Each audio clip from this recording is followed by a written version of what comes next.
Hello, Mr. Jackman. How are you doing today? I'm doing fine. Yourself? Doing good. So today we're going to be going over your heart health some more. And today we're going to be specifically talking about your radial pulse. Do you know anything about radial pulse so far? Only for what I've seen, in medical shows. Not much though. Okay, that's fine. So the radial pulse is going to be an indicator of your heart health and how your cardiovascular system is doing.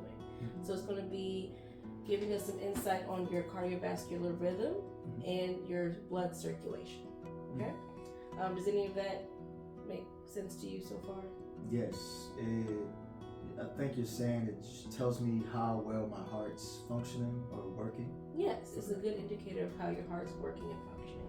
So I'll start by showing you how we're going to be taking your radial pulse. Okay. Which one is your dominant hand? Oh, this one. Your right hand? Okay.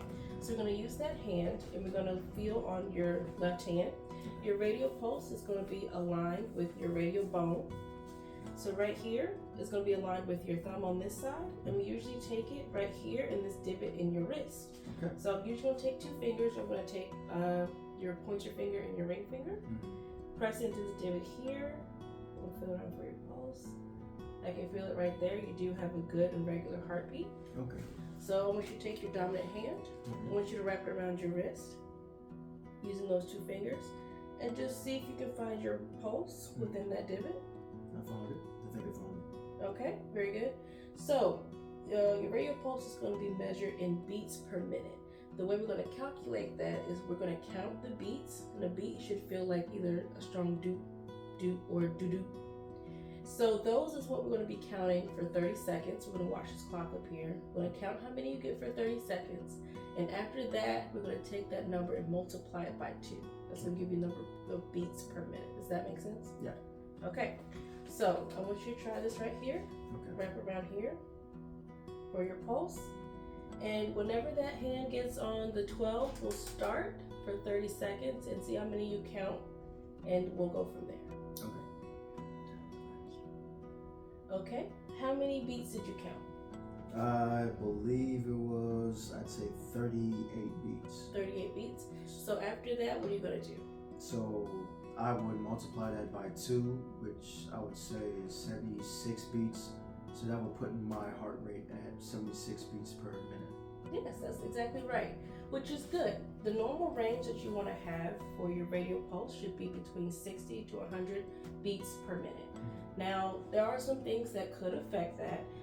If you've had caffeine, like coffee or an energy drink, that could speed up your heart rate. If you've exercised recently, any medications that you're taking could lower or heighten your beats per minute.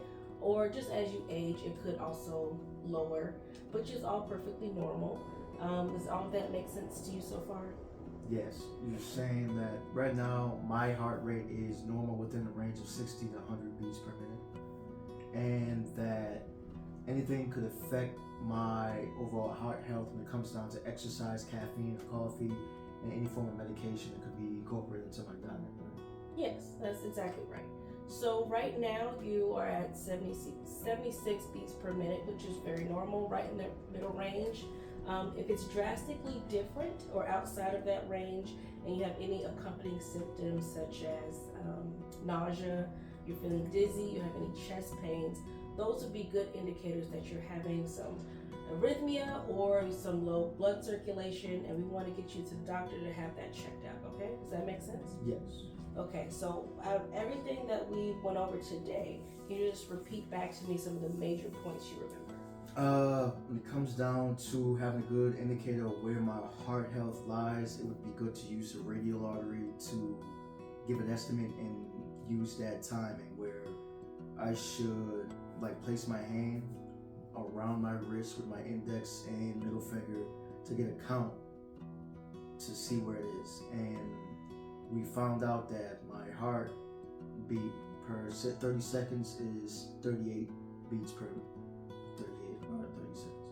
So that said, my heart rate's at 76 beats per minute, and that anything outside of that range that doesn't affect or that doesn't involve exercise, medication, and caffeine, I should consult a doctor because that is abnormal when it comes down to where it should be. Yes, that's very good. So using these parameters will give you a good indicator that you can do yourself at home just to check on your heart health. And if you have any questions, you can feel free to call me or call the clinic for anything that you might need. But I think you've got the basics so far. And with that, I'll see you in 2 weeks for a follow-up visit, okay? Okay. Thank you. All right. Thank you.